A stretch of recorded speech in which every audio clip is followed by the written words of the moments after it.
ಬಾರಿ ಸಿಎಂ ಆಗ್ಬೋದು.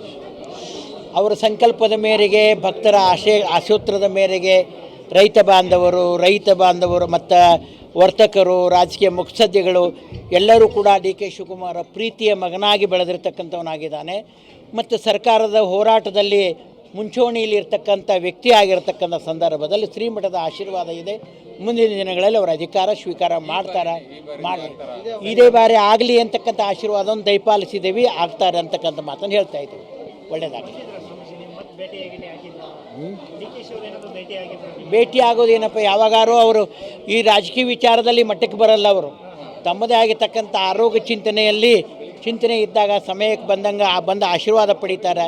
ಶ್ರೀಮಠದಲ್ಲಿ ನಿರಂತರ ಸಂಕಲ್ಪ ಪೂಜೆಯನ್ನೇ ಪಾಲ್ಗೊಂಡಿರ್ತಕ್ಕಂಥ ವ್ಯಕ್ತಿಯಾಗಿದ್ದಾರೆ. ಅವರಿಗೆ ಭಗವಂತ ಆರೋಗ್ಯ ಭಾಗ್ಯ ಸಂಪತ್ತನ್ನು ಕೊಟ್ಟು ಕಾಪಾಡಲಿ. ಸರ್ವೇ ಜನ ಸುಖಿನೋ ಭವಂತು. ಎಲ್ಲರ ಕಣ್ಮಣಿಯಾಗಿ ಎಲ್ಲ ಒಂದು ದೇಶದ ಸೇವಕನಾಗಿ ನಿರಂತರ ಬದುಕನ್ನು ರೂಪಿಸ್ಕೊಳ್ಳಿ ಅಂತಕ್ಕಂಥ ಆಶೀರ್ವಾದನ ದಯಪಾಲಿಸ್ತೀವಿ. ಶಿವಂಬಯ್ಯ. ಇಲ್ಲ, ರಾಜಕೀಯ ಬಗ್ಗೆ ನಾವು ನುಣಿಕೇರಿ ಸ್ವಾಮಿಗಳು ಮಾತಾಡೋರಲ್ಲ. ಅವರ ಇಚ್ಛೆ ಅಂತ ಬಂದಾಗ ಕರ್ಮಬಾಧಕ ಏನಿರ್ತತೋ ಪ್ರಾರಬ್ಧ ಅಂತಕ್ಕಂಥದ್ದಲ್ಲಿ ಶ್ರೀಮಠ ಸಂಕಲ್ಪ ಮಾಡ್ತಾ ಇರ್ತತಿ. ಆ ಸಂಕಲ್ಪದ ಮಂಗಳ ಆಶೀರ್ವಾದವನ್ನು ದಯಪಾಲಿಸ್ತೀವಿ. ರಾಜಕೀಯ ವಿಚಾರ ನಮ್ಮ ಅವರಲ್ಲಿ ಚರ್ಚೆ ನಡೆಯೋದಿಲ್ಲ. ಆಗಲಿ, ಎಷ್ಟೈತೋ ಅಷ್ಟೇ ಸೇವೆ ಇತ್ತೋ ಪರಮೋಧರ್ಮ. ಅವರು ತಮ್ಮ ಅವಧಿಯಲ್ಲಿ ಸರ್ಕಾರಕ್ಕಾಗಿ ಏನು ಹೋರಾಟ ಮಾಡಿದ್ದಾರೆ ಅಂದ್ರೆ ನೀವೆಲ್ಲರೂ ಮನಸ್ಸಾಕ್ಷಿ. ಅವರ ಹೋರಾಟ ಹಗಲು ರಾತ್ರಿ ಏನಿತ್ತು ಅನ್ನೋದು ನೀವೆಲ್ಲ ನಿದರ್ಶನ ನೋಡಿದ್ದೀರಾ.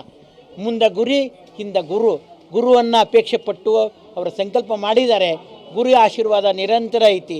ಇವತ್ತು ಗುರುಪೂರ್ಣಮಿ ಮತ್ತು ಸತ್ಯ ಸಾಯಿಬಾಬಾ ಶಿರಡಿ ಸಾಯಿಬಾಬರ ಒಂದು ಸಾನ್ನಿಧ್ಯದಲ್ಲಿ ಆಶೀರ್ವಾದವನ್ನು ದಯಪಾಲಿಸ್ತೀವಿ. ಇದೇ ಸಮಯದಲ್ಲಿ ಅವರ ಅಧಿಕಾರ ಸ್ವೀಕಾರ ಮಾಡಲಿ. ಎಲ್ಲ ಸಮಾಜದ ಸೇವೆಗೆ ನಿರಂತರವಾಗಿ ಬದುಕನ್ನು ರೂಪಿಸ್ಕೊಳ್ಳಿ ಅಂತಕ್ಕಂಥ ಆಶೀರ್ವಾದವನ್ನು ದಯಪಾಲಿಸ್ತೀವಿ.